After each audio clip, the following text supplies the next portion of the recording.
নমস্কার বন্ধুগণ, কেমন আছেন সবাই? আশা করি সবাই ভালোই আছেন। মন্ডল ব্লগস চ্যানেলে আপনাদের সবাইকে স্বাগত জানাই। আজকে আপনাদেরকে আমি জামুনের একটি ডেজার্ট রেসিপি করে দেখাবো। এই রেসিপিটা দেখবেন আপনার খুব পছন্দ হবে। তার জন্য আমি কতকগুলি জামুন নিয়েছি। জামুন এখানে 250 গ্রাম নিয়েছি, আর 18টা এখানে ডাইজেস্টিভ বিস্কুট, বা আপনি এখানে আমার মতন মেরিগোল্ড বিস্কুটও নিতে পারেন। এবার এইগুলোকে আমি হাতে করে ভাঙার চেষ্টা করলাম, দেখলাম শক্ত আছে, তাই জন্য আমি গ্রাইন্ডারে এইভাবে গুঁড়ো করে নিলাম। এবার এর মধ্যে আমি ময়ান হিসাবে হাফ কাপ বাটার দেব। এই হাফ কাপ বাটার আপনি একটু গরম করে গলিয়ে তারপর নর্মাল অবস্থায় আসার পরে তারপরে এই বিস্কুটের মধ্যে ঢালবেন। এবারে যেইভাবে আপনি ময়দার মধ্যে তেলটা ময়ান দেন, এই বিস্কুটটার মধ্যেও সেইভাবে তেলটা ময়ান দেবেন। আর যদি একটু চামচে বা ওই ডাবুতে যদি লেগে থাকে, সেইগুলোও একটু এইভাবে নিয়ে নেবেন, এগুলো ফেলে দেওয়ার দরকার নেই। এবার এইটাকে ভালো করে মেখে নেওয়ার পরে এবারে আমি একটা কানা উঁচু থালা নেব। এখানে আমি কাঁচের একটা কানা উঁচু প্লেট নিয়েছি।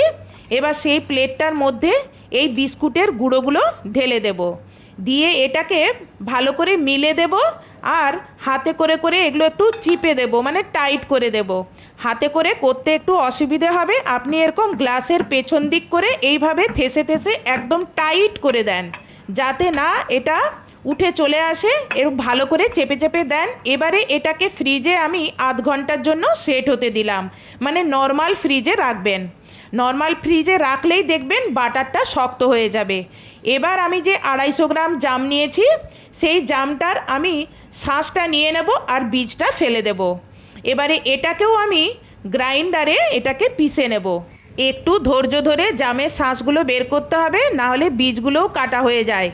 এবার শাঁসগুলো নিয়ে আমি গ্রাইন্ডারে এইভাবে পিষে নিয়েছি, একদম ফাইন পেস্ট করে নিয়েছি। এবার এটাকে ফ্রাই প্যানে ঢেলে নিলাম। এবার এটাকে আমি জেলি বানাবো, তাই জন্য এখানে হাফ কাপ চিনি দিলাম। আপনারা পারলে একটু কম চিনিও দিতে পারেন, তবে যেহেতু জেলি হচ্ছে, জেলিতে একটু চিনিটা দিতেই হবে। আর এই যেহেতু জাম একটু কষা কষা হয়, তাই জন্য এর মধ্যে চিনির পরিমাণটা মোটামুটি ভালোই রাখতে হবে। এবার এটাকে গ্যাসে বসিয়ে কন্টিনিউ নাড়তে থাকবেন। দেখবেন কিছুক্ষণ পরে প্রচুর জল বেরিয়েছে, মানে চিনিটা গলে গেছে। এবারে এটাকে কন্টিনিউ নাড়তে থাকতে হবে, না হলে কিন্তু তলায় লেগে যায়। সেই জন্য এটা কন্টিনিউ নাড়তে নাড়তে দেখবেন কিছুক্ষণ পরে জল মরে গেছে, আর রঙটা দেখবেন ডিপ জামের যেরকম রং হয় বেগুনি, সেরকম হয়ে গেছে। এখানে বাইরে থেকে কোনো ফুড কালার আমি ইউজ করিনি, এটা অরিজিনাল রং। যত জলটা মরবে তত এরকম কালো হয়ে যাবে। এবার যখন পুরোপুরি জলটা মরে যাবে, গ্যাসটা বন্ধ করে দিয়ে এখানে আমি হাফ লেবুর রস, পাতি লেবুর রস এখানে নিংড়ে দিচ্ছি। তাহলে আর চিনিটা জমাট বাঁধবে না, না হলে চিনিটা জমাট বেঁধে যাবে। আপনারা হয়তো ভাববেন লেবুর রস দিয়েছি তাহলে এটা টক হয়ে যাবে, না, একটুও টক হবে না।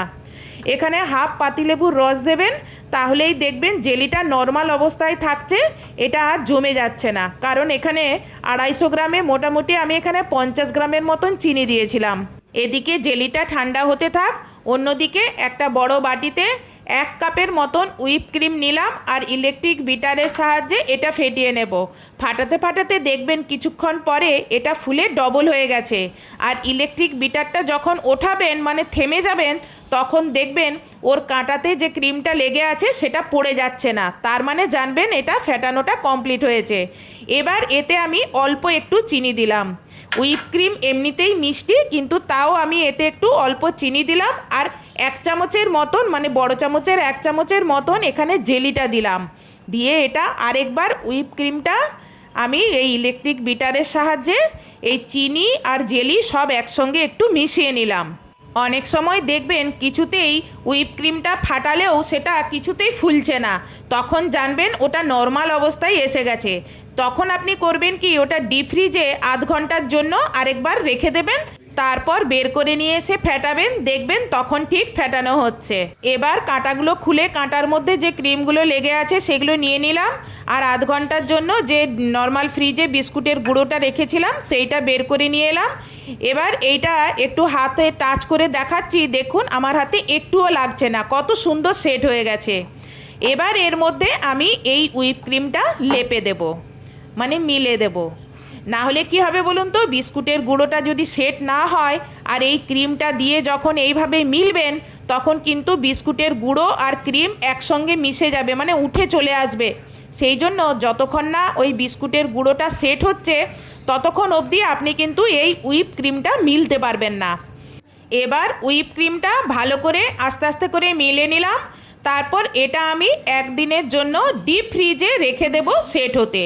কারণ হুইপ ক্রিমটা নর্মাল ফ্রিজে রাখলে সেটা কিন্তু সহজে সেট হবে না, কারণ এর উপরে আমি জেলির আবার প্রলেপ দেব। একদিন পরে এখানে আমি মানে ডিপ ফ্রিজ থেকে এটা আবার বের করে নিলাম। চলুন এটাকে নিয়ে গিয়ে আপনাদেরকে হাতে টাচ করে দেখাই যে এটা কত সুন্দর একদিন পরে এই হুইপ ক্রিমটা জমেছে। দেখুন এই রকম পুরোপুরি জমাট যখন বেঁধে যাবে হুইপ ক্রিমটা, তারপর আপনি জেলিটা অনায়াসেই এইভাবে মিলতে পারবেন। না হলে আবার সেই হুইপ ক্রিম জেলি একসঙ্গে মিশে যাবে। যদি দেখেন জামের জেলিটা ঠান্ডা হওয়ার পরে গাঢ় হয়ে গেছে বা শক্ত হয়ে গেছে, তাহলে একবার গ্রাইন্ডারে এটাকে পিষে নেবেন। আমি গ্রাইন্ডারে এটাকে পিষে নিয়েছিলাম। তারপরে এটাকে এইভাবে মিলে নিলাম। দেখুন কত সহজে মেলা হয়েছে। ওপর থেকে হুইপ ক্রিমটা একটুও কিন্তু দেখা যায়নি, আর সাইড দিয়ে লেয়ারগুলো কত সুন্দর দেখাচ্ছে। দেখুন প্রতিটা লেয়ার কত সহজেই বোঝা যাচ্ছে, ভারী মিষ্টি দেখাচ্ছে বলুন। এবার এটা 15 থেকে 20 মিনিট ডিপ ফ্রিজে সেট হতে রেখে আসবো।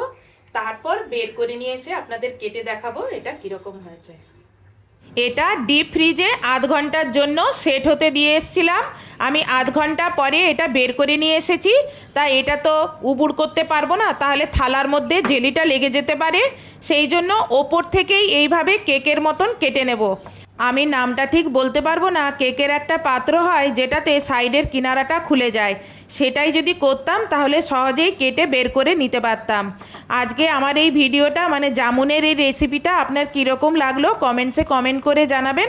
আর যদি ভালো লেগে থাকে তাহলে ভিডিওতে একটি লাইক করবেন, আর চ্যানেলে যদি নতুন হন তাহলে চ্যানেলটি সাবস্ক্রাইব করবেন। আর ফেসবুক থেকে যদি দেখে থাকেন তাহলে ফেসবুকটি ফলো করবেন। সত্যি বলছি আপনারাও একবার এইভাবে বানিয়ে রেসিপিটা করে খেয়ে দেখুন, কি দারুণ খেতে। দেখুন বিস্কুটের লেয়ার, হুইপ ক্রিমের লেয়ার আর জেলির লেয়ার কত সুন্দর স্পষ্ট দেখা যাচ্ছে, কেউ কিন্তু কারোর সঙ্গে মিশে যায়নি। এই সময় বাজারে জাম পাওয়া যাচ্ছে, জাম নিয়ে এসে এইভাবে জামের জেলি বানিয়ে আপনি পাউরুটি রুটিতে লাগিয়েও বাচ্চাদেরও দিতে পারেন, বাচ্চাদেরও দেখবেন খুব পছন্দ হবে। আজকের মতন এখানেই ভিডিওটা শেষ করছি।